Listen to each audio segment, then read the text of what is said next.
Hello mga ka-Guide, welcome ulit sa ating panibagong video.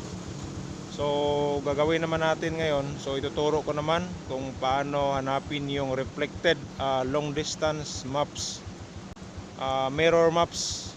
Kung makikita niyo yung mountain na yan sa likuran natin, yan. So yung mapa na yan ang ipapakita ko sa inyo, so para malaman nyo kung saan. At saka ang distansya niyan dito, so kung titignan mo, halos 1 kilometro ang layo niya. 1 kilometro. At ang mapa lang is malayo lang din, doon lang din banda ang mapa niya. So puntahan natin para huwag kayong umiskip dito, kasi alam ko is makakatulong ito sa inyo. Dagdag kaalaman na din about exploration. So kung paano basahin yung mga mapa in actual area, kagaya ng reflected long distance mirror maps. So puntahan natin. So pasensya na kasi bulol-bulol tayo magtagalog, hindi talaga kasi tayo pure na Tagalog, kaya medyo tayo nahihirapan. So ang layo sa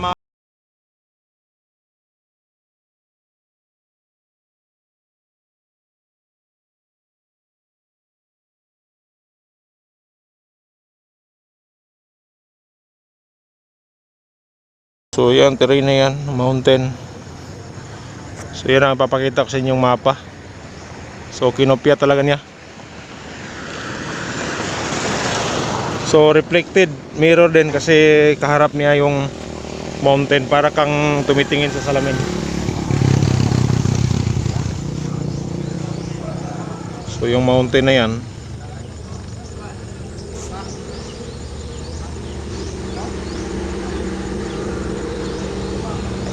so layo niya, halos 1 kilometro ang layo. Yan dulo ng mountain.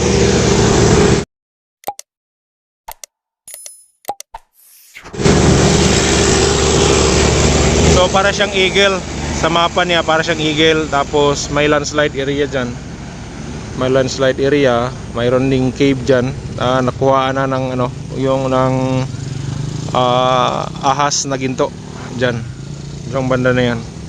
So ginamitan ng helicopter ang nakakuha dyan. So mayaman din, at saka kilalang kilala dito sa Mindanao yung nakakuha dyan, ang ginamitan ng helicopter. So yung rolling niya pa down sa kalikuran niyan, ginagawa ng kalsada para papuntang Bukidnon, road to Manolo, Bukidnon. So puntahan natin yung mapa, dito lang kasi. So kalain nyo dyan, andito lang yung mapa. So ginawang kalsada, daanan ng tao.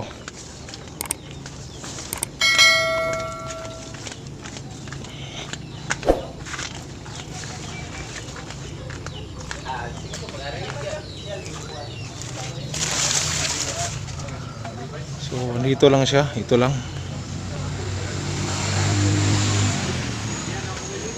So natabunan ng mga damo. Damo.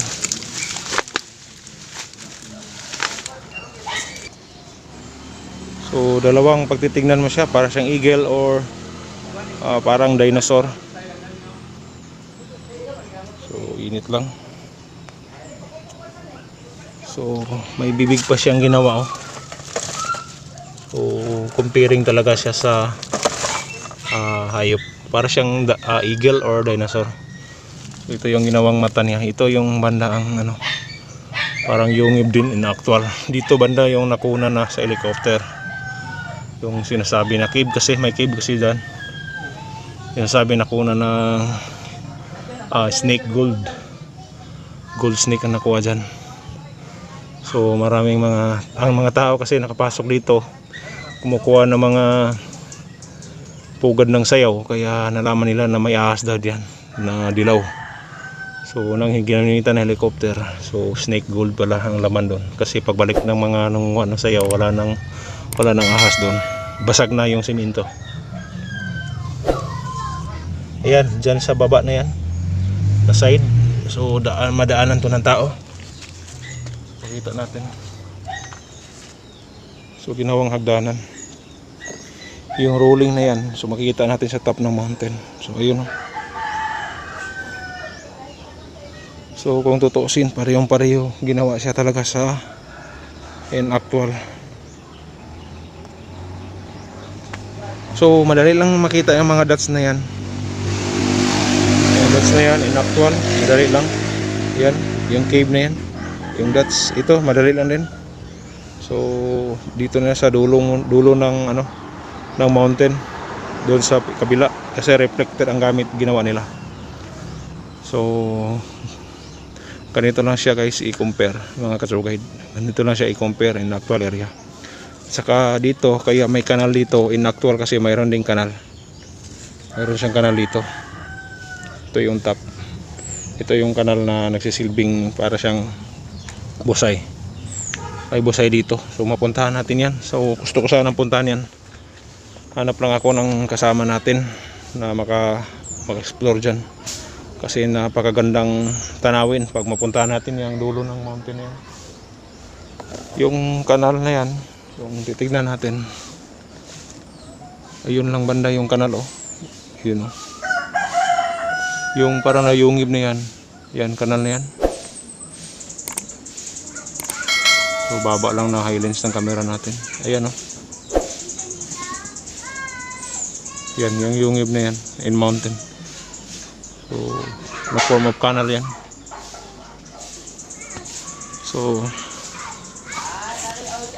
pagkita natin yung banda na ang para siyang daanan ng tao o formation o terrain ng mountain. Ito siya. Ito.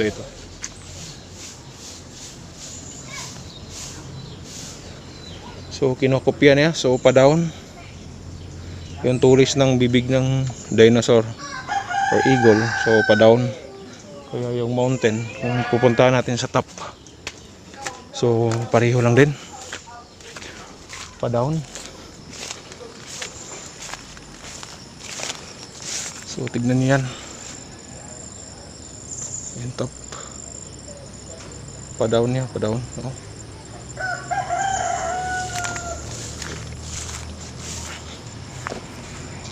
Okay, down. Si kinopya niya talaga lahat. So ibig sabihin sa baba ng bundok na yan is kinampuhan nila, at saka sa top so may cave, in kaso mga ambush nung una, so hindi mawawala yan. So tignan nyo yung kanal, saka dito yung rolling, dyan banda yung cave, yung ginamitan ng helicopter. Doon sa baba, medyo patag na sa baba, makadaan yung mga tao. So yung rolling,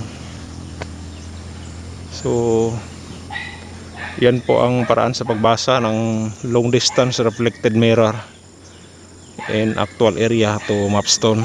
So kopyang-kopya, napakadali. So ibig sabihin guys, mga ka-tour guide, na bawat gawa nila na kagaya ng mapa is compare talaga in actual, hindi lang sa mapa sa papel at sa katila, kundi kahit sa bato na rin. Kahit na ilang bisis kang bumasag ng bato, hindi isang mapa lang yan ang pinapakita. So posibleng 100 or 1,000 maps ang ginawa nila, para lang kung may masira kang 10 o 100, hindi pa mawala yung ibang kahulugan o detalye, kasi madaming mapa ang ginawa.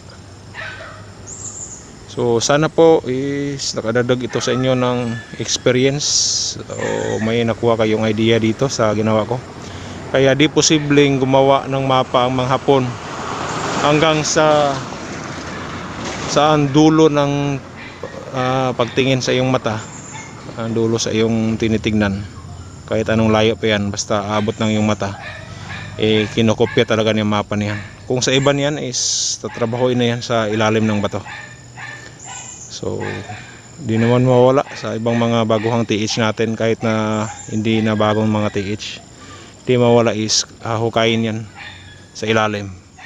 Pero for sure mapa lang din makikita sa ilalim or detalye para sa mountain na yan. So once itrabahoin, makuha natin detalye sa ilalim or object, so makikita dan ang yung halimbawa anong deposit ang nakalagay dyan in mountain. So andyan sa east banda, kasi oras natin ngayon 8:33 ng umaga. Kaya dito tayo, yung kaharap natin is east side. So hanggang dito na lang po, at sana po nagustuhan nyo po yung paliwanag at saka paraan natin kung paano basahin in actual area. So tutorial lang po ito para sa mga kasama natin na nag-TH na bago pa lang at saka sumusubaybay sa atin, na gusto pang makuha yung buong idea o paraan natin about decoding o remapping. So kagaya ko, so hindi ako gumagamit ng taste dig kasi mahirap naman yung natin. So sinisiguro talaga pagbasa para sigurado alam kung saan ang direksyon niya o pupuntahan. Parang taste dig tayo dito kagaya ng ibang mga TH natin na nagbablog. So wala ding partial decoding dito. Para sa akin walang partial decoding. Sinisure talaga, sinisiguro. Kailangan makukuha natin ng 99.9% na siguro sa pag-reading ng area. At saka yung 1% magsisilbing 100% na lang kung paano kukunin yung deposito sa ilalim, kasi di masisilbing madali lang, kasi pag once na nilagay sa mapa yung deposit, so ibig sabihin is mahirap talaga pinaghandaan. So hanggang dito lang po, sana po naiintindihan niyo po yung paliwanag ko dito. At sa mga bago pa sa channel natin, sana i-subscribe niyo po yung channel natin and hit the notification bell, yung lahat po, para sigurado na ma-update po kayo sa lahat ng mga videos natin.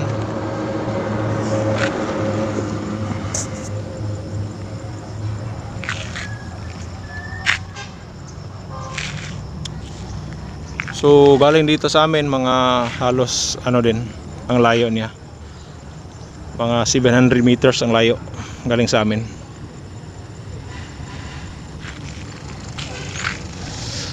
So maraming salamat po and God bless. See you sa next video. Don't skip ads.